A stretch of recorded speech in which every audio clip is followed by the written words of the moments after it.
아니 자기가 그렇게 불법을 저질러 놓고 피해자를 고소를 하다니 진짜 X네 진짜. 그 차는 제 차인데 제 차를 가지고 이 사람들이 고소를 한다는 게 너무 황당하고 너무 어디에 어이없어서 말도 안 나오고 참.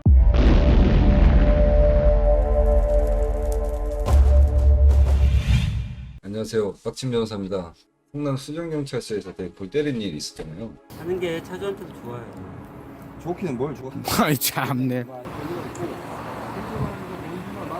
국무를 집행하는 경찰관한테 그렇게 말씀하시면 안 되신다는 게 이게 찍지 마세요. 차를 못 가게 왔었던 대포업자 있죠. 그 사람이 그 피해자 중에 한 명을 권리행사방해로 고소를 했어요.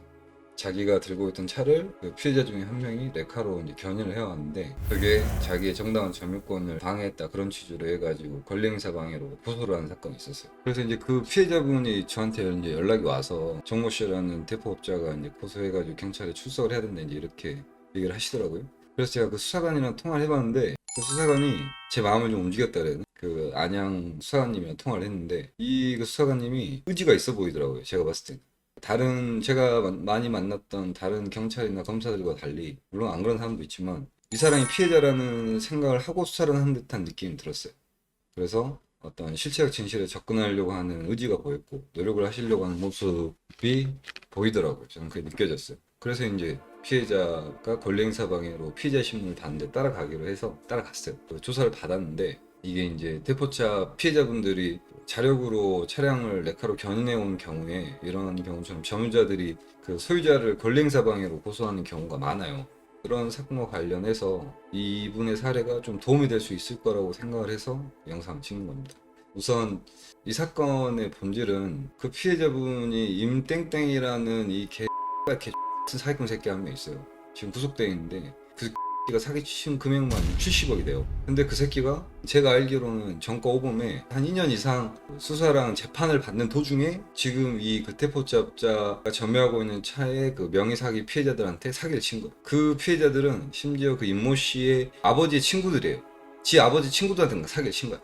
지 아버지도 공모했다는 정황들이나 뭐 합리적인 의심을 할 만한 사례들이 있죠. 하여간 그런데 이제 문제는 뭐냐. 아니 어떤 이런 임모 씨 같은 재판을 받고 있는 중에도 계속해서 사기를 치는데 그 임모 씨가 재판을 받고 있는 재판부에 계속 사기를 치니까 좀 구속을 해달라 이런 탄원서를 존나게 냈단 말이에요. 근데 법원에서 구속을 안 시키는 거야.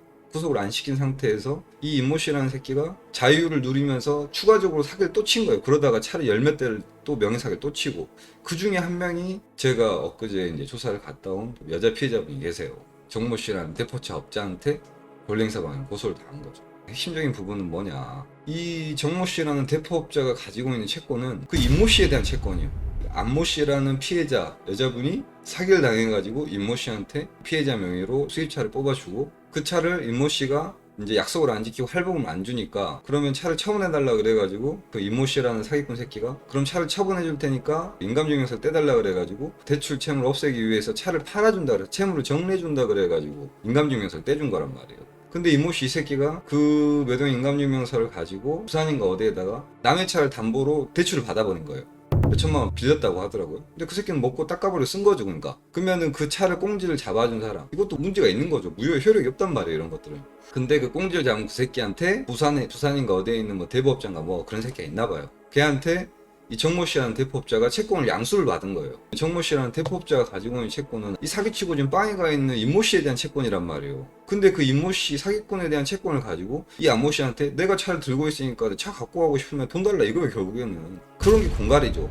협박이고. 뭐가 당당하다고 보는데 이런 개 같은 범죄를 저지르면서 피해자가 차를 회수를 해갔다고 해서 그걸 권리행사 방해로 지가 역으로 고소를 하고 있어요. 참 진짜 개 같은 현실이죠 이게. 이렇게 차량 명의 빌려주고 사기당하고 하면 이렇게 고통을 크게 받는다는 거예요. 그러니까 이거를 꼭 명심을 하시고 절대로 명의 빌려주지 마시고. 이게 이제 이런 식으로 대포차 피해자분들이 경찰에서 안 도와주니까 어떻게 뭐 어디 제보를 해도 도와주고 그런 사람이 없으니까 자기가 이제 과태료 보고 이렇게 돌아다니다가 차를 발견을 하고 견인차를 불러가지고 임의로 이제 레카로 떠오는 경우들이 있단 말이에요. 그런 경우에 점유자들이 똑같아요. 본질은 돈을 갖다 쓴 그놈에 대한 채권을 가지고 소유자한테 내가 차를 들고 있으니까 차를 갖고 가려면 돈을 달라, 결국엔 그거거든요. 그래서 이제 그런 취지로 이 안모 씨 피해자도 경찰 조사를 받았어요. 경찰 수사관님도 충분히 이제 그 저희의 주장에 대해서 좀 귀를 기울여줬고 개인적으로 되게 감사하게 생각합니다. 혹시 이 영상을 보실지 모르겠는데 그렇게 적극적으로 수사를 해주는 모습을 보고 제가 마음속으로 되게 감사함을 느꼈어요. 솔직히 말해서. 하여간 명의 사기 당하지 마시고 개인 렌트를 돌려주네 어찌나 할부금을 내는데 이런 소리 하는 새끼들이에요. 다 거의 지켜지는 경우가 그렇게 많지가 않아요. 사고가 분명히 나요. 그런 것들은 절대로 그런 거 하지 마시고 혹시라도 그렇게 피해를 이미 당하신 분들 같은 경우에는 차를 임의로 회수를 하다가 권리행사방해로 고소를 당하면은 근데 뭐 이런 영상이 조금이라도 도움이 됐으면 좋겠네요. 우선 이제 피해자 안모 씨의 그 얘기 조사 받고 나와가지고 저랑 잠깐 얘기한 게 있는데 그거 한번 들어보십시오. 아주 구구절절하고 되게 슬퍼요. 자기 명의 차가 누군지도 모르는 사람들이 이 대포차를 운행하고 매번 밭으로 날라오고 딱지 날라오고 그러니까 그거에 노이로제 걸려가지고 거의 막 살이 막 쭉쭉 말라간다고 하더라고요. 왜냐 이제 사고 나버리면 큰일 나는 거잖아요. 그 인터뷰 영상 한번 봐보시고 피해 당하지 마시고 조금이라도 영상이 도움이 됐으면 좋겠어요. 영상 봐주셔서 감사하고 돈 드는 거 아니니까 구독 한번 눌러주시면 감사하겠습니다. 그때 그 성남 수정경찰서 기억나시죠? 그 대포차 업자. 그 사람이 그 피해자 중에 한 명을 권리행사 방해로 고소를 했어요.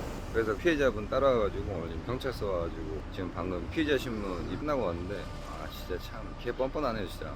아니 자기가 그렇게 불법을 저질러 놓고 피해자를 고소를 하다니 진짜 뻔뻔해 진짜. 하여간 이따가 그 피해자분 한번 얘기 들어보도록 하겠습니다. 네, 안녕하세요. 반가워요. 아유, 저를 처음 뵀죠 지금 오늘. 그렇죠. 예, 그래서 처음 계속 뵀죠. 연락 카톡이나 이렇게 연락만. 네, 거기서만 얼굴을 보다가 오늘 저랑 같이 경찰서 조사받고 나왔잖아요. 심정이 어떠십니까? 처음에 이제 지금 그것이 고소장이 날라온 게 며칠 안 됐어요. 며칠 안 됐는데 너무 황당한 거예요. 네. 그 차는 제 차인데 제 차를 가지고 이 사람들이 고소를 한다는 게 너무 황당하고 너무 어디에 어이없어서 말도 안 나오고 참. 그러니까 차는 어머니 차인데 그 사람들이 아무 가지고 있을 권리도 없이 들고 있다가 그 차를 어머니가 다시 가져가니까 권리행사 방해로 고소를 한 거 아니에요? 그렇죠. 어떻게 하고 싶어요? 만나면 그냥 한바탕 해주고 싶어요. 막 XXXX 해가지고 한바탕 정말 해주고 싶은데 이제 만날 수도 없고 이런 사람을. 그러니까 이게 지금 사기당한 걸로 모자라서 권리행사 방해로 이렇게 대포참자한테 고소까지 당하셔가지고 엄청 진짜 정신적으로 엄청 힘드실 것 같은데 본인처럼 이렇게 유사한 피해를 당한 사람들이 많잖아요. 네, 그렇죠.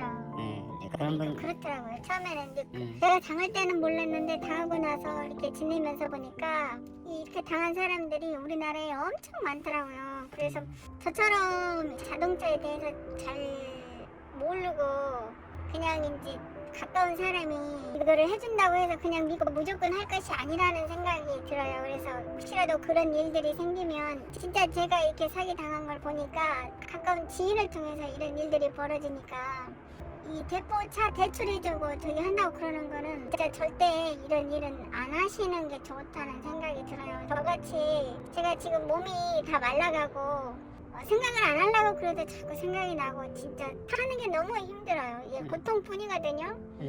이 사람들은 작정을 하고 뛰어들기 때문에 돈이 액수가 세요. 그래서 헤어나올 수 없는 늪에 빠지는 거나 똑같거든요. 그래서 절대로 이런 일은 없었으면 좋겠고 그럼에도 불구하고 이 나라가 그렇게 안 되어가고 있으니까 이 사람들은 뭐 언제까지나 하려고 해나가는 사람들이니까 그 사람들을 우리가 잘 알아서 다음부터는 그런 데 빠지지 않았으면 좋겠고 자동차 대출이라는 거는 안 했으면 좋겠어요. 제가 당해보니까 이건 사는 게 아니에요. 지옥이 따로 없다니까요. 그 차가 혹시 돌아다니다가 뭐 보험도 제대로 안 들고 사고라도 나버리면은 그게 엄청 걱정되셨다면서요? 그런 것들 생각하면 진짜 미쳐요. 미쳐요. 그런 것이 이제 딱지가 하나씩 날라오게 되면은 어떻게 할 수가 없어요. 감정 조절이. 큰 사고라도 터지게 된다면은 어떻게 감당이 안 되거든요. 차는 둘째치고 감당이 안 돼요. 조금 지나면 또 이런 게 날라오고 좀 지나면 또 날라오고 수시로 딱지가 날라오고 있거든요. 그거를 계속 보고 어떻게 차를 찾지도 못하고 보고 있는 그 심정은 겪어보지 않은 사람은 몰라요 진짜로. 그 집안은 풍기박산이 되죠. 이 차 때문에 땜판 모르는 사람이 대포차로 운행을 하고 다니니까. 진짜 이 영상을 보는 사람들은 절대 이런 일은 하지 않았으면 좋겠어요. 그리고 하여간 어머니 이제 그래도 차를 회수하고 물론 고소는 당하긴 했지만 이거는 큰 문제는 없을 것 같아요. 그러니까 너무 걱정하지 마시고 하여간 잘 이겨내시길 바랍니다.